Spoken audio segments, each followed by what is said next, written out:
சோதனைகள் வந்தாலும் நன்மை செய்வோம். ஜோஸ் சார்லஸ் மார்ட்டின் ஈஸ்டர் வாழ்த்து.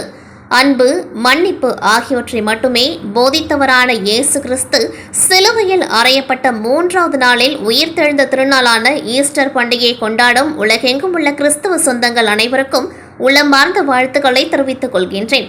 ஒவ்வொன்றுக்கும் ஒரு காலம் உண்டு. வானத்தின் கீழ் இருக்கிற ஒவ்வொரு காரியத்திற்கும் ஒவ்வொரு நேரம் உண்டு என்று எல்லாவற்றிற்கும் ஒரு காலம் குறித்து வைக்கப்பட்டிருக்கிறது என்ற விவிலிய வாக்குத்தத்தின்படி குறித்து வைக்கப்பட்ட நேரத்தில் முக்கியமாக குறித்த காரியம் நடைபெற்றே தீர வேண்டும் என்ற நம்பிக்கை அனைவருக்கும் அருளப்பட்டிருக்கிறது.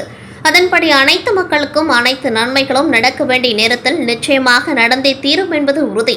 இயேசு பிரான் சிலுவையில் அறையப்பட்டதும் பின்னர் உயிர்த்தெழுந்து வந்ததும் தனி மனிதரின் வாழ்க்கை அனுபவம் அல்ல, அது உலகிற்கே சொல்லப்பட்ட பாடமாகும். வாழ்க்கையில் எப்பொழுதும் நன்மையே செய்யுங்கள், அதனால் இடையில் சோதனைகள் வந்தாலும் நிறைவில் நன்மையே நடக்கும் என்று உலக மக்களுக்கு நற்செய்தி சொல்வதற்கான நிகழ்வுதான் புனித வெள்ளியும் உயிர்த்தெழுதல் திருநாளும் ஆகும். அது மட்டுமின்றி இருள் விரைவாகவே நீங்கும் என்பதும் ஈஸ்டர் திருநாள் சொல்லும் செய்தியாகும்.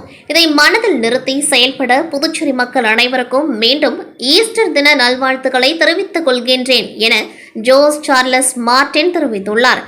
ஈஸ்டர் திருநாளின் நோக்கத்தைப் போலவே தமிழ்நாடு மக்களிடையே ஒற்றுமை, சகோதரத்துவம், நல்லிணக்கம் ஆகியவை வளர வேண்டும். வளர்ச்சி, அமைதி, மகிழ்ச்சி ஆகியவை பெருக வேண்டும் என கூறி கிறிஸ்தவ சொந்தங்களுக்கு மீண்டும் ஒருமுறை ஈஸ்டர் வாழ்த்துக்களை தெரிவித்துக் கொள்கின்றேன் என இவ்வாறு அவர் கூறியுள்ளார்.